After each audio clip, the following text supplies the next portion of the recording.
I've got a sample post boil reading for my hydrometer. I'm just chilling that down behind me, and we're just going to keep moving this around a little bit because you can see the difference in the color of the hops there. Fresh ones on the right. Really, traditionally, what you want to do at this stage of your brew is to get the beer down as cool as you can, as fast as you can, which is counterintuitive to having a whirlpool addition.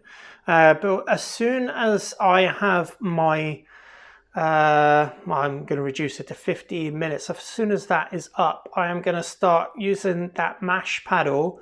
I'm going to dip it in the sanitizer bucket, and then I'm going to start spinning it around and trying to get some of the heat out of that beer. I'm now going to actually turn on the water so that it's been going about 8 minutes now. I think it's good now for me to turn on the water, get my bucket into the sink, catch that water so I can reuse it out in the garden, and that's where we are right now.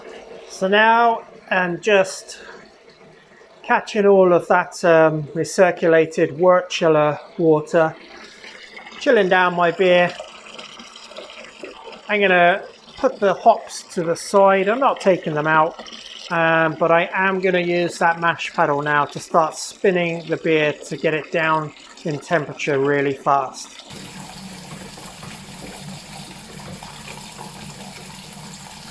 Not quite as simple as having a counterflow wort chiller with your grain father, but it works. And in a couple of minutes, I'd say about 10 minutes all in all, I'll have this down to 20-25 degrees Celsius and ready to decant into my fermenter. I'm also just pushing out a little bit of the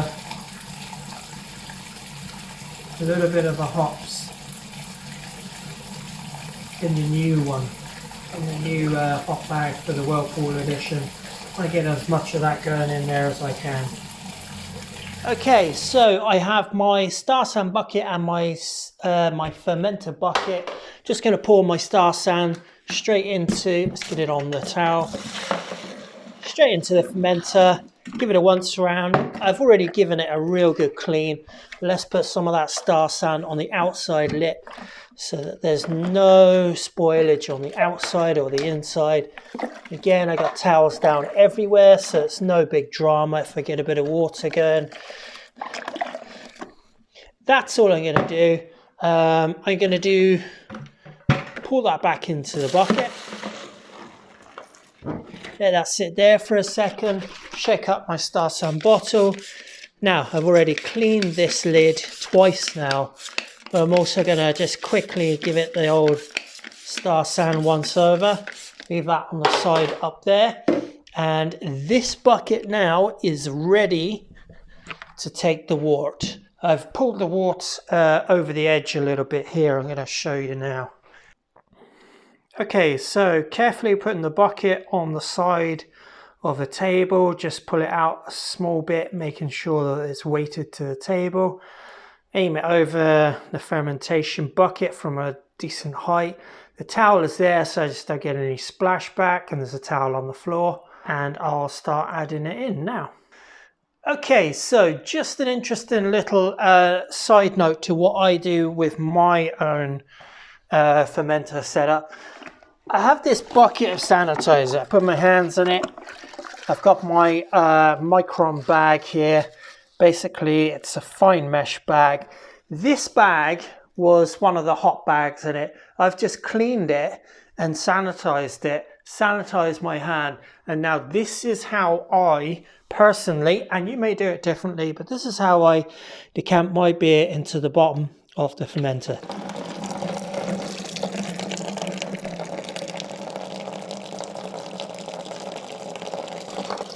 And the reason I do this is because personally I don't feel that I need enough any of the trub to come through. I also don't want any particulates at all to come through. Now in this specific beer there was a high proportion of dehusked grain. There was a lot of carafa in here, about 6% there was. So I'm not expecting it to catch much.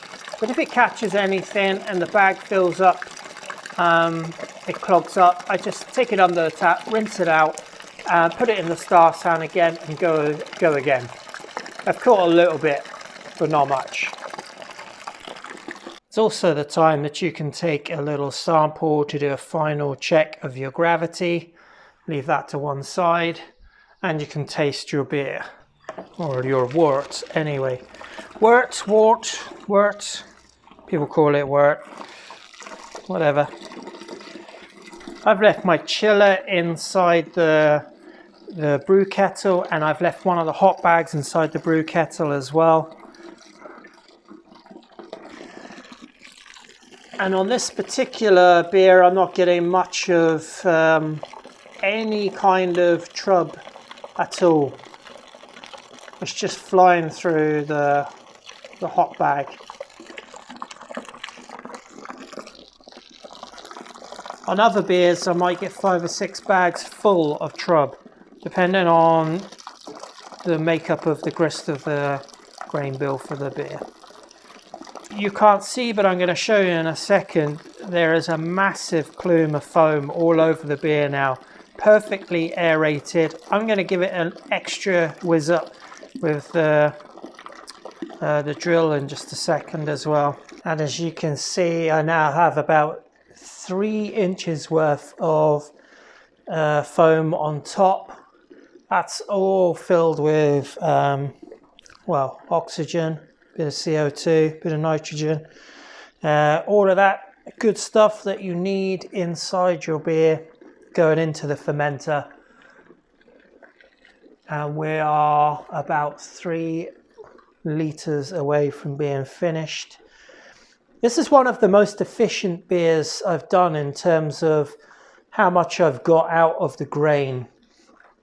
Getting the original gravity that I have, which is 3 points over what I thought it would be, is not much, but it is, instead of 1055, it's 1058. That's fine. But I really wouldn't want it to be any more, because I'm putting the yeast under quite a lot of pressure at that stage. But I'm happy with what I got. Still got my slippers on, very casual day. Done a whole bunch of cooking. Bread is just proving, ready to go into the oven. It's risen up really nicely, smells nice as well. And we are nearly done now. You can just see now at the back of the fermenter, I'm about to draw in some of the protein that the WALK-THRU has clumped together, basically. I don't want to do that. I think I'm going to stop the beer just around about here. And I'm just going to leave that 1 litre of beer just there. I don't want that protein in my beer. I'm just going to call it a day with what I've got. Very happy with the whole brew day. Everything's gone perfectly to plan. Just going to quickly sanitize my mash paddle, which doesn't really need it because it hasn't touched anything at all. Attach it to my drill.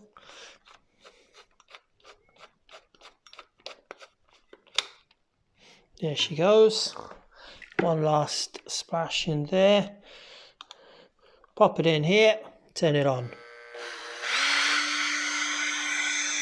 And I just want it below the surface so it starts drawing in that foam.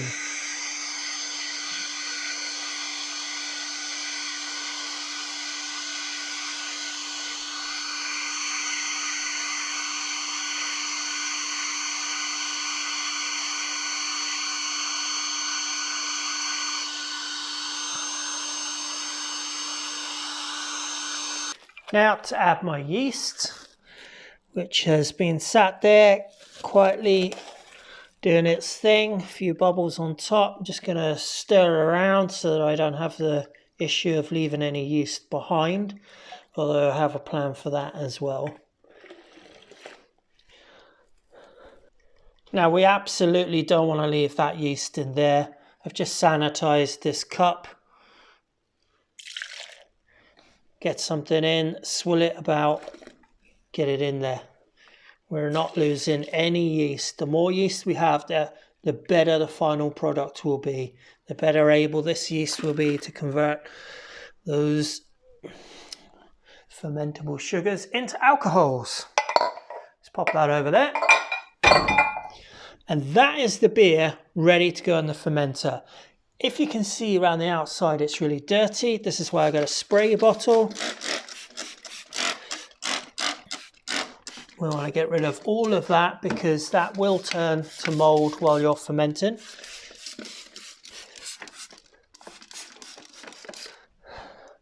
One last spray of the lid.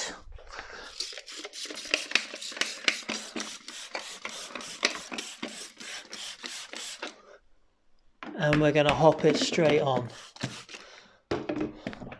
Now, you'll notice there are 3 holes on top of my fermentation vessel.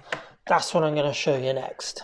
Okay, so if you're finding these videos useful and you're getting enjoyment out of them, do consider hitting the like and subscribe button and hitting that notifications bell to get informed of future videos. And feel free to share this content out and get it out there to as many different people as possible. We're going to call it a wrap on that video, and I'm going to do the fermentation and my thoughts on the fermentation all in the next video, which will be part 8, I think, or is it part 7? I've lost track at this stage.